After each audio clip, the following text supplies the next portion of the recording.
बिस्मिल्लाहिर्रहमानिर्रहीम अस्सलाम वालेकुम डियर व्यूवर्स। उम्मीद है सब खैरियत से होंगे। अल्लाह ताला आप सबको खुश आबादस्ता मुस्कुराता रखे। आज मैं आपको बताने लगी हूँ आलू बुखारे की खट्टी मीठी चटनी बनाने का तरीका।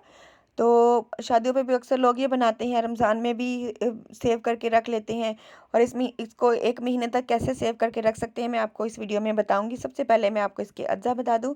हाफ़ के जी लिया है मैंने आलू बुखारा। इसको मैंने अच्छी तरह से धोकर रख लिया है, वॉश कर लिया है। इसके अंदर कुछ ज़रात ऐसे होते हैं जो निकालना बहुत ज़रूरी होते हैं। तो चलें सबसे पहले मैं एक कढ़ाई लेती हूँ। कढ़ाई को मैंने चूल्हे पर चढ़ा दिया था। 2 गिलास के बराबर मैंने इसमें पानी ऐड कर दिया है।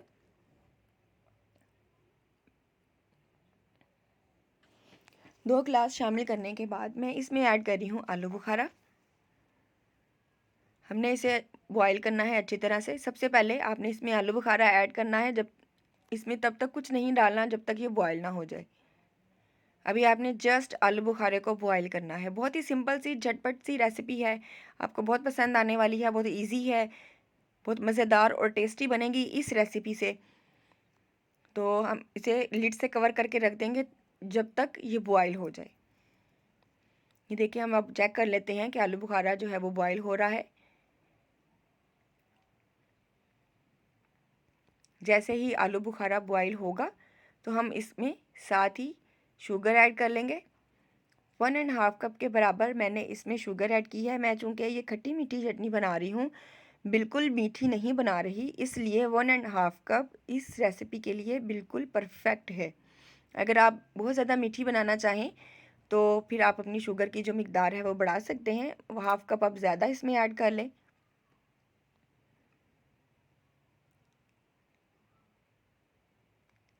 हमने इसे बॉयल करना है अच्छी तरह से।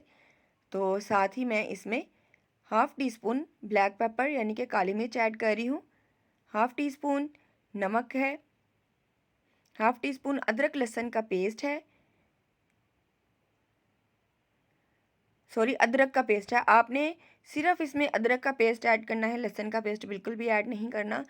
और अदरक के पेस्ट के बगैर आलू बुखारे की चटनी तो बिल्कुल अधूरी है। यानी कि आप ये समझ लें कि आलू बुखारे की चटनी और अदरक का पेस्ट, इन दोनों का आपस में बहुत गहरा ताल्लुक है। तो आपने अदरक का पेस्ट जो है वो हाफ़ टी स्पून लाजमी ऐड करना है, क्योंकि उससे बहुत अच्छा फ्लेवर आता है। हमने इसे तब तक कुक करना है जब तक इसका कलर जो है वो डार्क होना शुरू हो जाएगा। अब इसका कलर जो है वो डार्क होना शुरू हो गया है। साथ ही हमने इसमें ड्राई मेलन सीड्स यानी कि वो जो चारों मगज़ होते हैं वो ऐड कर दिए हैं, तिल ऐड कर दिए हैं मैंने इसमें। और साथ ही मैंने इसमें पीनट्स भी ऐड किए हैं। इसके अलावा आपको मज़ीद कुछ भी ऐड करने की ज़रूरत नहीं है। हमने चूँकि आलू बुखारे की चटनी बनानी है, हमने फ़ोकस इसी चीज़ पे रखना है कि आलू बुखारे की चटनी हम मज़ीद कुछ और चीज़ें ऐड करेंगे तो चटनी का जो अपना फ्लेवर है वो बिल्कुल ख़त्म होकर रह जाएगा, दूसरी चीज़ों का टेस्ट आना शुरू हो जाएगा। तो इसमें मज़ीद कुछ भी ऐड करने की ज़रूरत नहीं है। 2 से 3 मिनट मैंने इसको मज़ीद कुक किया है, बॉयल किया है। तो इस तरह से इसका प्यारा सा कलर, खूबसूरत सा कलर आ गया है। आलू बुखारे की चटनी जो है बिल्कुल रेडी हो चुकी है डिश आउट करने के लिए। तो चले मैं इसे डिश आउट करती हूँ। ये देखिए, मैंने इसको एक बाउल में डिश आउट कर लिया है। तो इसके ऊपर कुछ भी हमें गार्निश करने की ज़रूरत नहीं है। इसी तरह से इसका कलर जो है बहुत खूबसूरत सा लग रहा है, बहुत खूबसूरत सी चटनी लग रही है। तो आप इस रेसिपी को ट्राई ज़रूर कीजिएगा। कमेंट बॉक्स में हमें अपनी राय से आगाह ज़रूर कीजिएगा। आपको आज की ये वीडियो कैसी लगी, हमें अपनी राय से ज़रूर आगाह कीजिएगा, आप हमें ज़रूर बताइएगा।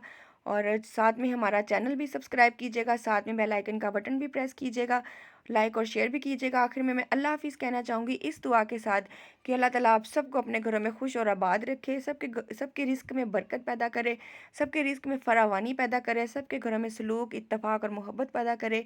आमीन। और हमें भी दुआओं में याद रखिएगा। अल्लाह हाफ़िज़।